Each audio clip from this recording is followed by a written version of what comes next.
ರೀ ಮನೆಗೆ ಎಷ್ಟೊತ್ತಿಗೆ ಬರ್ತೀರಾ? 5:30 ಬರ್ತೀನಿ ನಯನ. ರೀ ಬರ್ಬೇಕಾದ್ರೆ 1 kg ಈರುಳ್ಳಿ ತಗೊಬನ್ರಿ. ಸರಿ ನಯನ ತರ್ತೀನಿ. ಅರುಣ್ 1 ನಿಮಿಷ ನಿಲ್ಸಿಲಿ. ಯಾಕೆ ಏನಾಯ್ತು? ವೈಫ್ ಆರ್ಡರ್ 1 kg ಈರುಳ್ಳಿ ತರ್ಬೇಕಂತೆ, ತಂದ್ಬಿಡ್ತೀನಿ.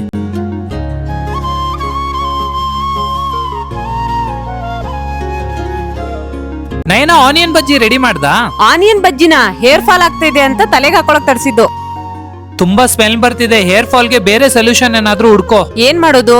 ಹಾ, ಆಲ್ಪ್ಸ್ ಗುಡ್ನೆಸ್ ರೋಸ್ಮರಿ ವಾಟರ್ ಇದೆ ಅಲ್ಲ. ಆಲ್ಪ್ಸ್ ಗುಡ್ನೆಸ್ ರೋಸ್ಮರಿ ವಾಟರ್ ನ ಸ್ಕಾಲ್ಪ್ ಮೇಲೆ ಅಪ್ಲೈ ಮಾಡಿ ಮಸಾಜ್ ಮಾಡೋದ್ರಿಂದ ಬ್ಲಡ್ ಸರ್ಕ್ಯುಲೇಷನ್ ಹೆಚ್ಚಾಗಿ ಹೇರ್ ಗ್ರೋತ್ ಆಗೋಕೆ ಸ್ಟಾರ್ಟ್ ಆಯ್ತು. ಸ್ವಲ್ಪ ದಿನದ ನಂತರ ಬೇಬಿ ಹೇರ್ ಕೂಡ ಬರೋಕ್ ಸ್ಟಾರ್ಟ್ ಆಯ್ತು. ಕೆಲವು ವಾರಗಳು ಕಂಟಿನ್ಯೂ ಮಾಡಿದ್ಮೇಲೆ ಹೇರ್ ಫಾಲ್ ಕಮ್ಮಿಯಾಗಿ ಹೇರ್ ಥಿಕ್ ಅಂಡ್ ಹೆಲ್ದಿಯಾಗಿ ಬೆಳೀತಾ ಇದೆ. ಹಾಗೆ ನನ್ನ ಹೇರ್ ಶೈನ್ ಕೂಡ ಬಂದಿದೆ. ರೋಸ್ಮೆರಿ ಸ್ಕಾಲ್ಪ್ ಅಲ್ಲಿ ಬ್ಲಡ್ ಸರ್ಕ್ಯುಲೇಷನ್ ಜಾಸ್ತಿ ಮಾಡಿ ಹೇರ್ ಗ್ರೋತ್ ನ ಬೂಸ್ಟ್ ಮಾಡುತ್ತೆ. ಇದು ಸೈಂಟಿಫಿಕಲಿ ಪ್ರೂವನ್. ಹಾಗೆ ಆಲ್ಪ್ಸ್ ಗುಡ್ನೆಸ್ ರೋಸ್ಮರಿ ವಾಟರ್ ಭಾರತದ ಮೊದಲ rosemary water to boost hair growth ಕೇವಲ 12 ವಾರಗಳಲ್ಲಿ. ಹಾಗೆ ಆಲ್ಪ್ಸ್ ಗುಡ್ನೆಸ್ ಅವರು ರೋಸ್ಮರಿ ಫೋಮಿಂಗ್ ಶಾಂಪೂನ ನ್ಯೂಲಿ ಲಾಂಚ್ ಮಾಡಿದ್ದಾರೆ. ಇದರಲ್ಲಿ ಆಮ್ಲ, ರೀಟಾ, ಶೀಗೆಕಾಯಿ ಇದೆ. ಇದು ಸ್ಕಾಲ್ಪ್ ಗೆ ತುಂಬಾ ಜೆಂಟಲ್ ಆಗಿರುತ್ತೆ ಅಂಡ್ ಹೇರ್ ಫಾಲ್ ಕಮ್ಮಿ ಆಗೋಕೆ ಹೆಲ್ಪ್ ಮಾಡುತ್ತೆ. ಸೊ ನಿಮ್ಗೂ ಈ ಪ್ರಾಡಕ್ಟ್ ಬೇಕು ಅಂದ್ರೆ ವಿಡಿಯೋ ಟ್ಯಾಗ್ ಇಂದ ಪರ್ಚೇಸ್ ಮಾಡಿ ಅಥವಾ ಪರ್ಪಲ್, ಅಮೆಜಾನ್, ಫ್ಲಿಪ್ಕಾರ್ಟ್ ಅಲ್ಲಿ ಆರ್ಡರ್ ಮಾಡಿ.